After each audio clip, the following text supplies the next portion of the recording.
On this week's Life and Student Ministry video post, we're going to talk with a guy who needs no introduction, Mr. Mark Matlock, about a discipleship plan for our own families and our own kids at home. That's coming up. Just Tim Schmoyer, in case you don't know. That's me. Life and Student Ministry. Conversation among youth workers. Hey guys, my name is Tim Schmoyer, and this man is Mr. Mark Matlock. Most of you guys know him as the executive director. Is that officially what it is? Whatever. Head honcho at Youth Specialties. We'll go with that. Sounds much more masculine. I want to talk to you, get your advice about discipling our own kids, our own families, our own wives at home. That's something, like we're at the D6 conference right now, and we're talking a lot about family ministry starts with us, right? And it starts in the home. And I have a almost 2-year-old and a 3-year-old and one on the way, and I'm trying to wrap my head around what does a discipleship plan look like for my family? What is a vision that I'm trying to cast for my family? What does that look like? And so I'd love to hear from you and learn from you. What does a discipleship plan kind of look like for you and your family? Yeah, it's a great question.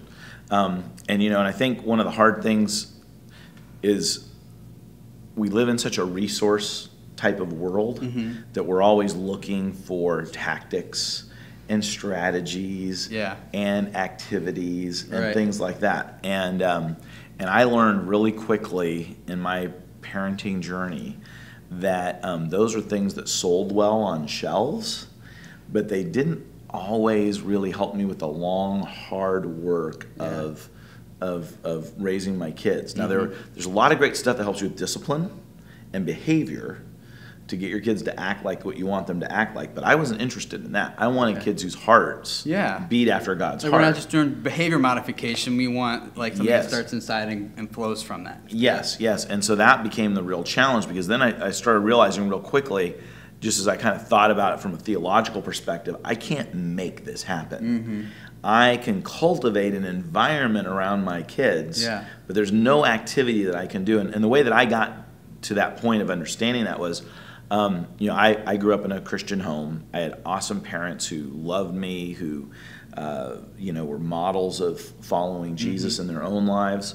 And I started thinking, well, what exactly did they do? So I started interviewing all these families who I'd seen with adult children who'd kind of handed the faith off, and you could see that it had taken root because they had adult children who were either single, married, or even had children in some ways. Started interviewing them. Nothing real super scientific or anything like that, but just kind of going, what did you do? Tell me about your childhood growing up. What are things you remember about your moms and dads? And here I think there were two things that kind of came out in that. One was almost none of them did family devotions, which shocked me. Now, it doesn't mean that the Bible was absent. It doesn't mean that they didn't read or consult the scriptures as families, but there wasn't a regular habit or discipline of doing that. But what did seem to be characteristic was they were actively involved in their faith community and participants in that. And so there was a sense that I didn't just go to church or attend church or clock in there, but we were actively involved in the life of people, and not just in an inward country club sense, but there was also a missionality to it. And that was the second thing, is that these people were also engaged in the broader community of the world. And I think what I kind of took away from it all was that a lot of these students these children that were now adults, what they had seen by example was a gospel that was effective. And real and actually practically and real, and it did something, because the parents were actually engaging the world and the community around them, and were active participants in vocation and life and all that kind of stuff. And so I thought about, I spent some time in Kenya at an MK school there at Rift Valley Academy, and I remember I was just talking to some of the students, and one of them said something that has stayed with me, that profoundly impacted my ministry and the way that I think about helping students know Jesus. And he said, one of the hard things about being a missionary kid and being at a school like RVA, where literally there's a wall built around it, for security reasons, is I feel like I'm a candle in a well-lit room. Sometimes it's hard for me to actually see that Jesus makes a difference when I'm around so much light. And as I started doing these interviews, that was the first thing that popped into my head, is that for PKs and MKs, preachers' kids, missionary kids, Yeah, whatever right. that situation is. Sometimes they're around and immersed so much in things of faith that that the light is normative, and it's the darkness that's more fascinating and interesting, rather than the other way around. So is it safe, or maybe, I don't think it is safe, I guess, I don't know. That's what I'm asking is, like, if you're like a youth worker, a youth pastor full-time in the church, I'm guessing it's probably not safe to assume that that's that's where your kids are seeing faith, that's where they're seeing the service being implemented, like seeing it has to be in the community, it has to be out in the world. If you ask my dad, what are some of the things you did, he would say, I allowed you to fail. And he never put such an expectation on me to be the perfect child, to whatever. It was kind of like he knew, and my mom knew, that that my experience with Jesus was going to happen on my own. What they did was cultivated a garden around me. I was in a community of believers.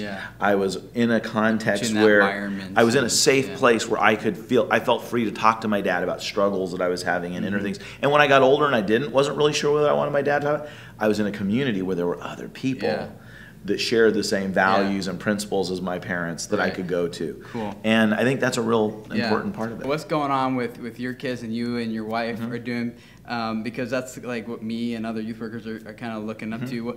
So I know it's kind of putting you on the spot, but what's going on with your kids, and like how, like, our parents did great, yours and mine. I don't know, like, what can I do? What does that look like for you guys? Well, I think one of the challenges that we have today as moms and dads is that our kids have new tools that have never been available to a generation before. And my son was born literally right at the front end of the digitals, Generation Y or Z or whatever they call them now. YI is what I heard in there. Yeah, whatever. And basically those are children who were born in 1994 or 1995 and beyond. Okay. And basically, the deal is that they've never been alive when there wasn't an internet available in the home. And these are kids that, like, go up to windows and touch them, and you're like, that's a window, that's not a screen. And but both of my kids are very much a part of that digital culture and that way of thinking and connecting to people. And so we have this added challenge that the way that they play and the way that they interact with people is totally different than what we experienced as kids. And I think we've made a lot of mistakes, my wife and I, in how we've handled some of that. I've been really kind of just like, let's just see what happens kind of a thing, because I'm interested and my kids are kind of like my research lab. And it's kind of interesting, my daughter just lost her iPhone, accidentally threw it away, and we literally watched, the Find My iPhone app. We watched it go to the landfill and land there. And so we haven't replaced her phone. We just told her, hey, we don't have money right now to replace that. It's an expensive item, and you're gonna have to wait for the iPhone 5 and you get an upgrade. And